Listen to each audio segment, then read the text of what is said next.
there. All I'm saying here is this. We're at a point, I agree with George's point, that we don't have sufficient information to make a decision. There are a lot of questions out there that we have to address. You know, IB and AP, people talk about these things. We don't know the true costs. We don't know where it's going to be. They put that in the brochure.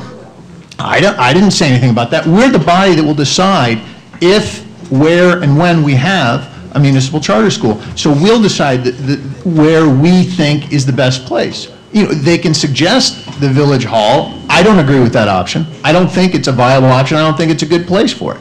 But they can say that. That's fine. That's the beauty of America. You can have the view that you want to have.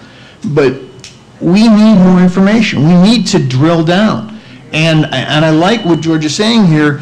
You know, we are the fiscal stewards here. We do need to look at what's been presented, and we need to make a determination. We need to come to our own conclusions about what is a realistic budget. We've spoken to the people in Aventura. We can continue without any additional cost to the village to drill down on this stuff. I'm willing to spend time doing it, and I appreciate Mr. Brody's point that what is the role of government, but I think in this case, where it's a municipal charter that we want our children to be first in line for, we have to be involved. That's just part of the deal. So let's continue to look at it. I'm not saying this is a done deal. I've been very clear to the proponents.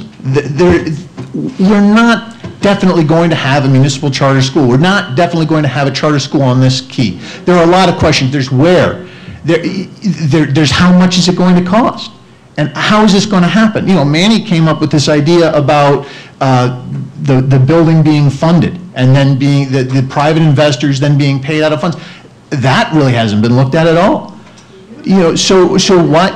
I'm sorry. Did you want to say something? Yeah. I mean, no. If people want to, you know, please make comments, but or let me speak, please. You know, what we need to do is just keep looking at this subject. It's not a done deal in either direction. But I guess what's frustrating me is that everybody says, "Well, we can't do this." Well, why not? You know, people. I'm new to this community. I'm 6 years here. You guys created a village in Miami-Dade. You know, you were told, well, if you build a village green, you're going to have vagrants living on the thing. You guys built an amazing green out here. You guys built a community center here. You did the civic center. You did all these things because you thought you could, and you went forward with them. I don't know if we can do this, but why don't we go as far as we can to see if we can? It's a great thing for a community to have a high school. I just don't understand why we're saying no right now. That's all I had to say.